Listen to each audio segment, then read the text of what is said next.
पवन सिंह की पत्नी ज्योति सिंह का करवा चौथ वाला वीडियो वायरल। दोस्तों, जैसे आप लोग स्क्रीन पर देख पा रहे होंगे कि पवन सिंह की पत्नी यानी कि ज्योति सिंह पवन सिंह के लिए करवा चौथ का व्रत रखी हैं। आप लोग स्क्रीन पर देख पा रहे होंगे ज्योति सिंह इतनी मायूस दिख रही हैं, जो कि पवन सिंह ज्योति सिंह के पास नहीं है। पवन सिंह अपने घर पे हैं, ज्योति सिंह अपने घर पे हैं और इसी कारण ज्योति सिंह मायूस देखने को मिल रही हैं। दोस्तों, आप लोग स्क्रीन पर देख पा रहे हैं ज्योति सिंह बहुत उदास हैं, जो कि करवा चौथ का रस्म निभा रही हैं।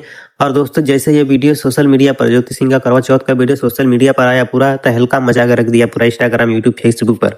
दोस्तों, आप सभी लोग स्क्रीन पर देख पा रहे होंगे कि ज्योति सिंह का यह वीडियो 22 घंटा में 18 मिलियन से भी ज्यादा व्यूज मिल चुका है इंस्टाग्राम पे, देख सकते हैं आप सभी। और इस रील पर लाइक 1.1 मिलियन लाइक भी मिल चुका है सिर्फ 18 घंटे में। दोस्तों, इस पे देख सकते हैं 26,000 से भी ज्यादा कमेंट मिल चुका है और 38,000 के करीब शेयर मिल चुका है। दोस्तों, इतना ज्यादा रील तो किसी का नहीं चलता है। पवन सिंह के भी वीडियो पर इतना ज्यादा व्यूज नहीं आया है इस साल के रील पे दोस्तों, और किसी के भी रील पर इतना ज्यादा व्यूज नहीं आता है 22 घंटे में, जो कि ज्योति सिंह का यह वीडियो बहुत तेजी से वायरल हो रहा है। इसीलिए हमने भी सोचा कि चलो इसी पर वीडियो बना देता हूँ। दोस्तों, आप सभी को क्या लगता है, ज्योति सिंह पवन सिंह के लिए करवा चौथ का व्रत रखी है तो पवन सिंह ज्योति सिंह को अपनाएंगे कि नहीं अपनाएंगे?